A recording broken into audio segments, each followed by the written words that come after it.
Good morning, January 11th, 2024. We had a pretty windy day, 65-mile-an-hour gusts. So we got some things down in the trail here. One tree, another tree, some branches. I think I walked the trail and I think I counted like there's six trees, not branches, that need to come down. Not big things, like foot diameter or so. So we're gonna get started cleaning this up. Yeah, it's snowing lightly. Probably, 32, 33. And then I think we're supposed to get down into the teens for a week with snow every day. And I think, it's a pretty stiff southwest wind, so it comes up the fetch of Lake Erie. So usually that means lake effect, a general snow of 2, a lake effect of 2 foot in bands. So could be a very interesting week coming up. So I'd like to clean this up a little bit so that we do get enough snow. I can go snowshoeing or cross-country skiing. I would like to be able to get through here without getting hung up.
All right, we clean this up a little bit. So this section here looks like it's, maybe I can get that on the sawmill for one cut for some trail armoring. This section here that's too thick for a 7-inch chipper since it's hardwood. It just kind of like makes a bunch of smoke and dust. This up here is chippable, so maybe we'll take put that in a chipping pile. This could be split, so maybe we'll take this section here for a sawmill try. This section we'll put for splitting for firewood, and we'll take that for chipping.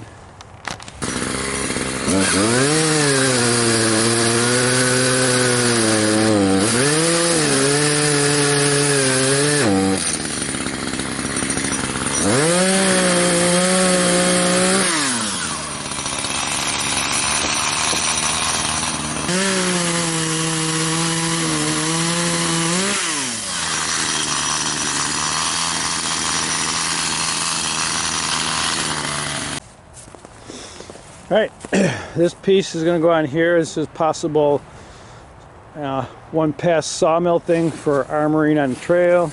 This is going to go on a firewood pile. These pieces are going on a chipping pile, which is over there. And we'll clean up all little pieces and move on. All right, we got the tree part out, and what we'd like to do afterwards is just look and clean up any damage to collateral damage. So it looks like over here we got a branch that was kind of snapped out. I think we're just gonna trim it up there. I think we're gonna trim this one since this one's bent and it's not gonna just cause us trouble later in life. And this one probably was not damaged by that tree, but it's mostly dead. I think we're gonna take that out just to clean up the area so things can grow again. Okay, moving on to the next. This one I think came off of up there, I think, is what I'm thinking. So these are dead. I don't know if I'll take those down today. Maybe if I have time. I really would like to get the trail cleared so I can use it.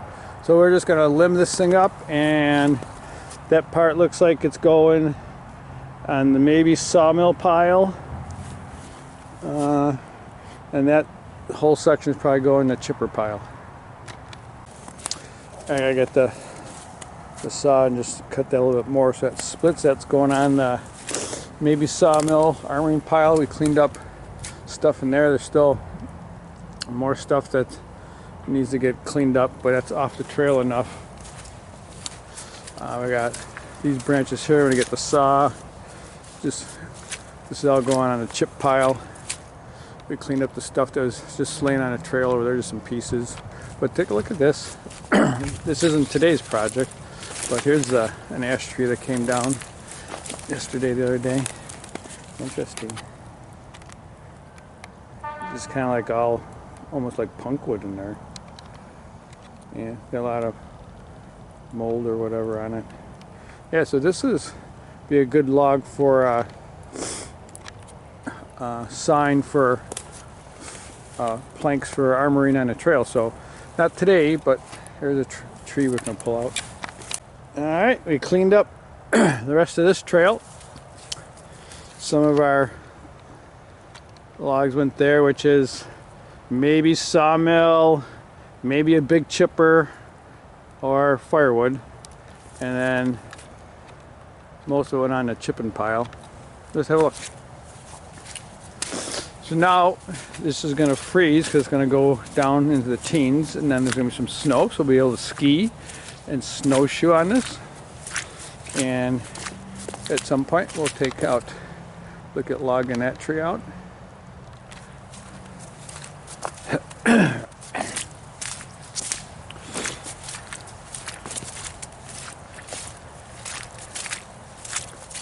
Yeah, so I would say this section of the trail is hanging in pretty good. It's not, it's wet and muddy, but it also has had snow melt and lots of rain.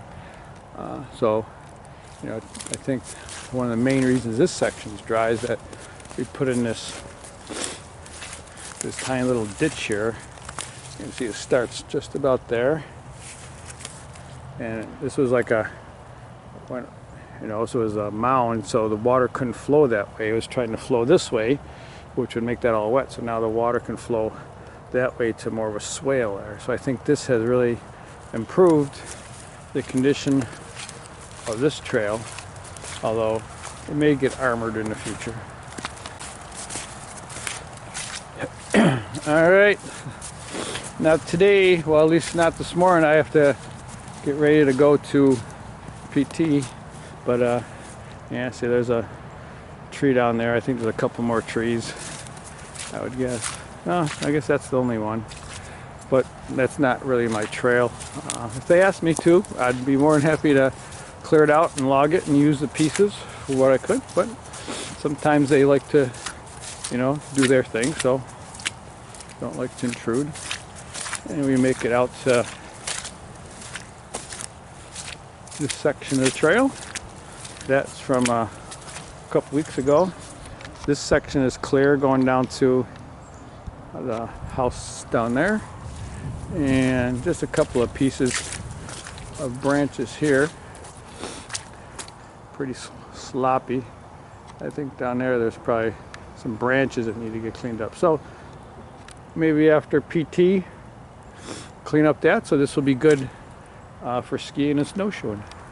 I do want to point out, the ground's still pretty firm, like you're not sinking in 6 inches in mud, but it is water covered and, muddy, I guess is the point. Tires won't sink in that much. But just let's take a look up here. This is the section that's already been armored. We put 2-inch thick planks underneath here of trees that we've sawed. And then we put dirt back on top and wood chips. But, this is just all solid. This is just like awesome. So I like the way that this section of the trail's turned out. So I'm figuring as time goes on, I get more of this stuff sawed and get a big pile, and we'll probably armor more of that just so I can get access farther back before it gets too sloppy.